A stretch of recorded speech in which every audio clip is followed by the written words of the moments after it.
Fitness core ஆக்டிவிட்டிக்காக ஒவ்வொருத்தரும் ஒவ்வொரு மாதிரி ஒரு எக்ஸசைஸ் பண்ணுவாங்க. நம்ம இப்போ பண்ண போகிறது போசு பாலில் மெடிசன் பால் டாஸ் அப்படிங்கிற ஒரு எக்ஸசைஸ் பண்ணுறோம். இதில் நம்மளோட பெனிஃபிஷரி என்னன்னா, நம்ம கோர் ஸ்டெபிலிட்டி பொசிஷன் கொண்டு வரலாம். நம்ம பேலன்சிங் அண்ட் கோஆர்டினேஷனை எப்படி நம்ம ஆர்கனைஸ் பண்ணுறது அப்படின்னு, நம்ம increase strength and endurance level எப்படி இருக்குது, ஸோ நம்மளோட ஃபிட்னஸ் லெவலில் பேலன்ஸ் பண்ணுறதுக்கு இந்த போசு பாலில் பண்ணும்போது எவ்வளோ தூரம் நம்ம கண்டிஷன் ஃபாலோ பண்ணுறோம் அப்படிங்கிறது இருக்குது. ஸோ போசு பாலில் நமக்கு ஸ்டேபிள் பண்ணும்போது கொஞ்சம் ஃப்ளெக்சிபிலிட்டி அண்ட் மொபிலிட்டி இருக்கும்.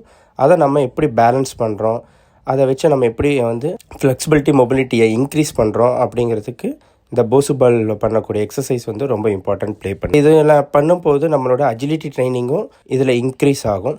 ஸோ அப்படி இன்க்ரீஸ் ஆகும்போது நம்மளோட ஸ்பீட் லெவல் இன்க்ரீஸ் ஆகும். இப்போ கான்ஃபிடன்ஸ் அப்படிங்கிறது போசு பாலில் பண்ணும்போது நமக்கு ஓவர்லோட் ஆகிறதுனால நம்ம கோர் ஸ்டேபிலிட்டி, ட்ரங்க் மசில் இது எல்லாமே நமக்கு ஸ்ட்ராங் ஆகும். இந்த மாதிரி எக்ஸசைஸ் வீடியோஸை பார்க்குறதுக்கு நம்ம பேஜை சப்ஸ்கிரைப் பண்ணுங்கள்.